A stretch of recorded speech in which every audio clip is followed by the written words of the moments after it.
CNC News. I'm Cian and today I'll be talking about the issue of marine debris. Since World War II, the ocean has been a dumping ground for marine debris.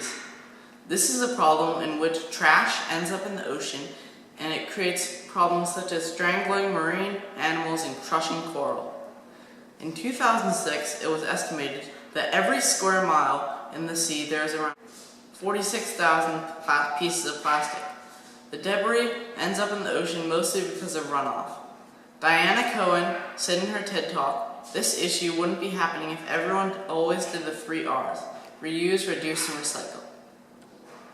80% of all marine debris is plastic. That is not good because the plastic is non-biodegradable. They can be floating around in the ocean for up to 600 years. So next time you don't recycle something, you should think that it could be floating in the ocean for a very long time.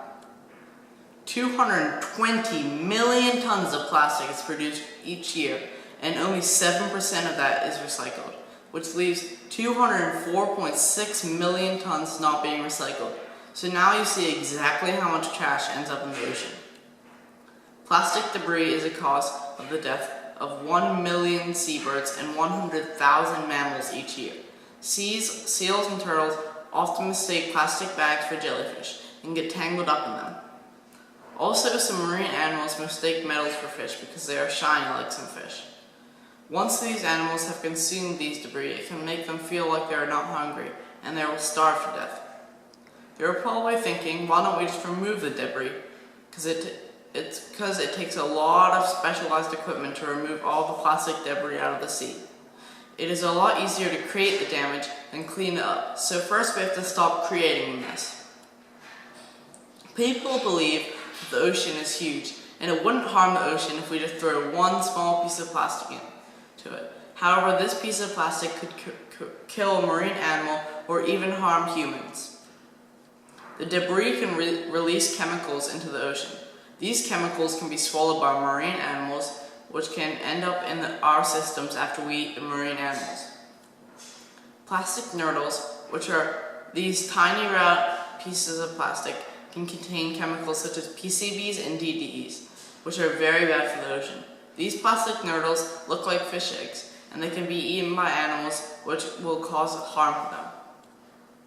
In the ocean, there are some garbage patches, which contain big groups of trash. The most famous garbage patch is called the Great Pacific Garbage Patch.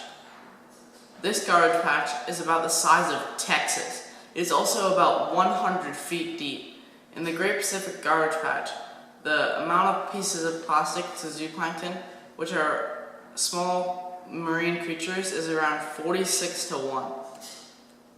The amount of garbage grows so fast that when they measured how much plastic per square meter in one part of the ocean and came back to the exact spot 6 years later and did the exact same experiment, the result was double the size. The second biggest garbage patch in the ocean is called the Western Garbage Patch, which is located just off the coast of Japan. They have figured out there is 11 garbage patches in the ocean today. Marine animals are not the only thing that debris can harm. It also harms marine wildlife, especially coral. Over half of plastic sinks when you put it in the water. They go to the bottom of the ocean and fall right on the coral, and this causes for the coral to be unable to breathe. In the ocean, you find things as big as cars. These are the type of things which crush most coral. There are many things that we can do to prevent this issue from getting any bigger. One of these is refuse from using any plastic whenever possible. There is often better things to use, such as paper containers. Around 10% of the fish have plastic in them. This shouldn't be like this. You should inform people to stop throwing their trash into the ocean and start recycle their plastic. There are many organizations which help decrease the amount of debris which enters the ocean. Some of these organizations are WWF, NOAA, and EPA. You can donate to these organizations or even volunteer to help clean up the beaches. Even the most remote places on Earth have marine debris in them. We need to take action now, or we'll turn into what scientist Charles Moore would call it, plastic soup.